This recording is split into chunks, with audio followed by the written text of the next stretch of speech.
Ngithi asiqhubeke ngogwalo. Siqhubeke ngogwalo laphana sibingelele abakhona abasaphila abasakwazi ukusilandela.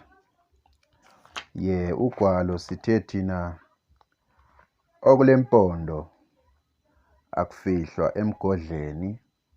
Umlobi yiyo leyo ndoda.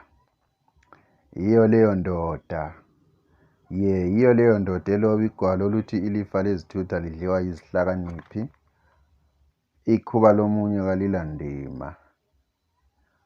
Okulempondo Akufihlwa Emgodleni.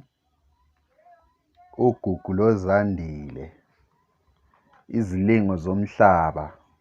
Senguqoqe kwaze kwaba kuhlanu. Asingene emsebenzini ndoda. Sikusahluko sakuqala. Sizoqhubeka lapho esagcina khona.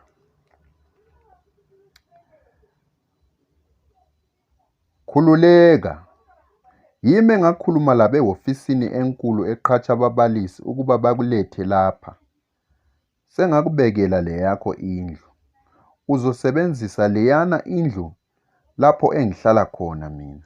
Angifuni uhlupheke wena ngoba uyinzalo yalapha ekhaya. Uzahlala kuhle. Lami endlini lesikolo lapha awuzukusebenza nzima. Ngizofuna usebenze kakhulu lapha ehofisini ungincedise umsebenzi wami ngoba ngiyakwethemba kakhulu. Lapho usafunda angikwazi ukhaliphile. Qhuba uchabalala. Yebo mphathi, ngiyabonga. Kodwa bengicabanga ukuba kule ndlu abangiphe yona ngiyeneliseka. Kanti futhi ngihleli labanye ababalisi abakwelami izinga. Ukulincedisa ngizozama ngazo zonke indlela ukulisiza. Kodwa ngicabanga lilaye nje umsizi olisizayo ngazo zonke izikhathi. UMamlambo wayebukeka engathi akayithandi le ndaba yokuba ayehlala lo mphathi njalo abe ngumsizi wakhe ofisini. Umphathi wakubona konke lokho kodwa phinde nje avume ukuba uSithabile anqabe lokho ayekutsho. Yimi umphathisikolo wakulesi sikolo. Yimi engihlelayo zonke inhlelo zalapha ekhaya. Ngakho angivamile ukumthanda umuntu ongahambisani lalokho engikutshoyo.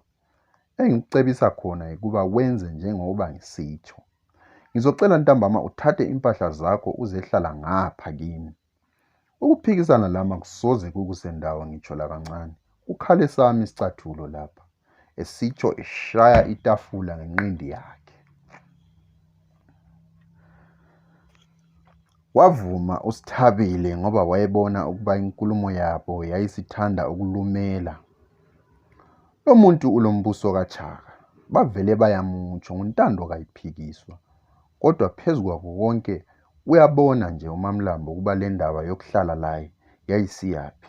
Waphuma ehofisini wavalelisa wayongena eviyweni lapho ayezafundisa khona. Umphathi uChabalala ubukeka elenjongo zakhe ezaziwa nguye kuphela ekubeni azisondeze lale ntokazi. Wayekwenza konke lokhu ngabomo. Phela uyazi zibanjwa zisemaphuphu.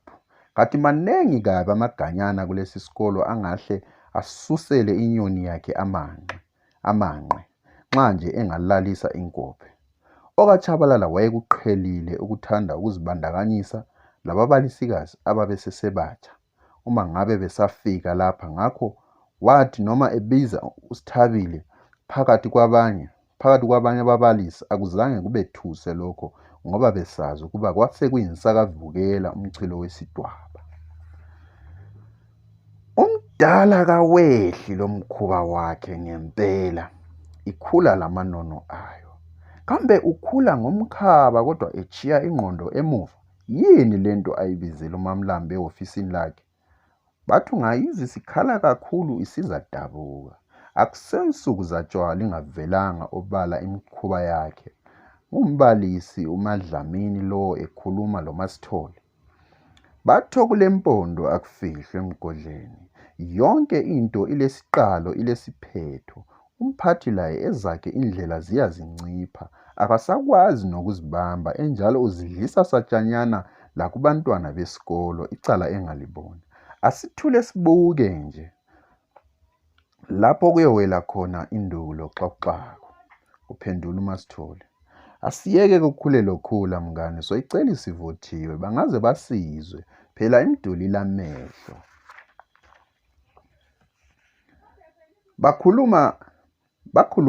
Bakhuluma njalo babesehofisini yabo kuviyo ababesebenzela kulo. Uma nje besakhuluma kanjalo athutshe uSithabile esevela ehofisini kamphathi. Bafika baxoxa laye, bamtshengisa lapho ayengafaka khona ingwalo zakhe zokusebenza. Kutsho leyo hofisi babezoyisebenzisa bebathathu.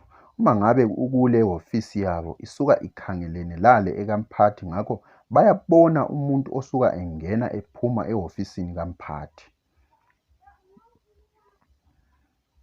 Ngendlela okwenzakala ngayo lapha, banengi abantu abaphuma bayongena kuleyana ihofisi, kodwa kwande kakhulu ukungena abantwana besikolo abangamantombazana njalo abakuzinga eliphezulu kwelesihlanu lelesithupha. Babukeka belobudlelwano obuhle kakhulu lomphathisikolo. Njengoba kwakulilanga lokuqala lokuvula kwezikolo, kwakucaca nje ukuthi kwakungakaqali ukufundwa lapha. Ababalisi babesahlela izifundo ababezazifundisa abantwana, kanti labantwana babesesematasa emaviyweni bethanyela, abanye behlamba amafasitela. Kwakuluthuli nje kulungiselelwa ukuba ithi iphela iviki zonke izinto sezisesimeni sokuba kuqalwe umsebenzi.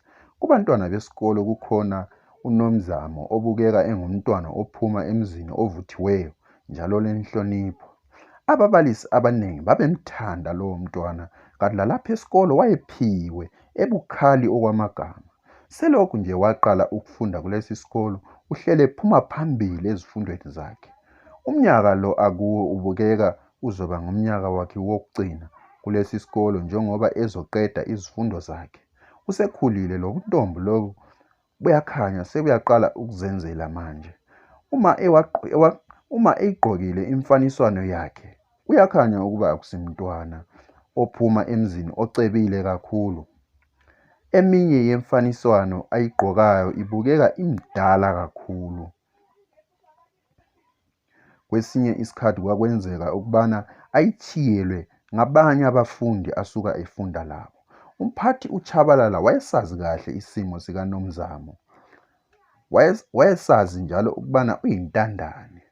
UNomzamo phela wayeyintandane, bonke abazali bakhe base baya kwaGoqanyawo. Unjalo nje wayefundiswa ngumalume wakhe. Kwenzeka ngomnyaka ka-2002 ubaba wakhe wagula kakhulu, ebulawa ngumkhuhlane wofuba ngemva kokutshona kukankosikazi wakhe onguye owayengunina kaNomzamo. Owayebanjwe igciwani lengculaza. Lokhu kwakuchaza sobala ukubana laye uNdimande wayebulewe yiso isifo sikaMachibhuqe. uNdimande wayesebenza endaweni yaseGoli lapho asebenza khona okwesikhathi eside etshayela amagonyethi ayesuka eGoli esiya eMpumalanga. Uthi umphathi nxa ekhangele lowo mntwana afikelwe ngumbono wokuba kunganjani amthengele imfaniswano emitsha ezomenza abukeke kuhle njengabo bonke abantwana. Ngifuna ukukubhadalela ukuba lawe ugqoke imfaniswano ecacayo, kutsho uChabalala esebizele uNomzamo ehofisini yakhe. Wethuka uNomzamo, kodwa enjalo esenza lokhu umphathi ayethe ekwenze. Noma nje ubengakhululekanga lokhu, kodwa emoyeni wakhe lenhlizweni yakhe wayesethabe esemanzi. Kutsho naye wayezake agqoke abonakale njengabanye abantwana. Kwakungenzeki ukuba umntwana angene kule hofisi angaphuluphululwa emhlane ngumphathi. Wayekuthanda kabi ukudlala labantwana. Lwalungabe lungaphelele usuku lwakhe uma wayengaluqeda engazange ake abonane labantwana. Konke lokhu kwenzeka nje omadlamini bayabona, basuka bafe yikuhleka nxa bembona esenze nje. inye nje into eyayisuka ibadide. Ungathi abafana ababonakali bengena kule hhovisi. Uma kungenzeka bebonakale bengena lapha, kutsho kulecala abalenzileyo. Basuka belande ukuyachaywa izihlalo lezi. Ubona bephuma benyukubalisa ubuso, abanye bengabakhalayo ukuba belukhala luhawula uswazi emhlane. Noma babeke betsho ukuba umthetho lamalungelo wabantwana abasebelawo ubungasakuvumeli lokho, ngubani owayengaba lesibindi sokuyakhuza umphathi? Lo usuka nje engasafuni ukusebenza kulesi sikolo, kutsho phela laye usuka eseyinkunzi. Kwazise akunkunzi zahlala sibaya sinye. Kusuke kufuneka le engelampondo zigwaze iyefohla isibaya, iphume iphele ingabuyi iphenduke. Wayeke etsho kanjalo-ke okaTshabalala emhlanganweni uma ngabe kukhona osola indlela ayephatha ngayo isikolo langobudlelwane bakhe labantwana besikolo, ikakhulu amantombazana. Lwahamba kanjalo-ke usuku lwakuqala lapha eSlozi, njengoba uMamlambo wayephiwe umlando wokuba kwakuzomele athuthe kule ndlu ayehlala kuyo ayehlala kwekamphathi. Ayizange yehle kahle leyo ndaba kuye. Wasesithi ake azwe imibono yabanye bakhe ukuba babezothini uma besizwa lokho. Umphathi uthi ngizehlala laye, uthi ngizehlala kweyakhe ngale indlu. Ngakho ngizocela lingithuthise impahla zami uma sekusihlwa. NguSithabile lo etshela uMadlamini loMasithole. Okwasuka kwamcunula kakhulu ukuba abazange besatsho lutho, bavele bamhleka ubala nje. Bahleka baze baphuma inyembezi. Ungafuni ukusibulala ngembambo wena, vula amehlo. Awazi kuthiwa ngezikudlayo liganyana lelo, liyokususela amanqe kungensuku zatshwala. Uhleka uMadlamini.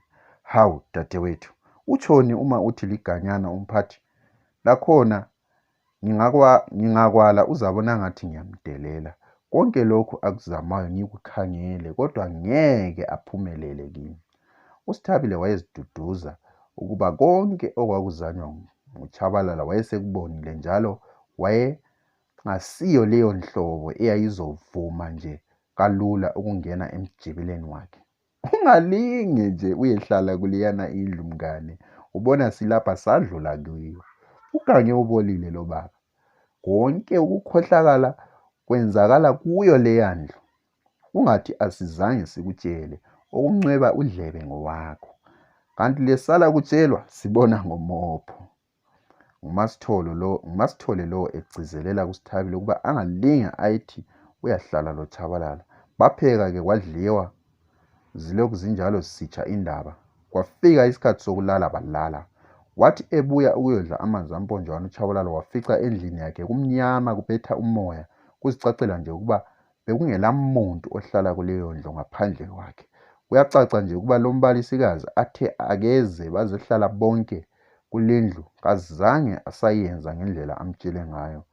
Pho akusekho nto angayenza.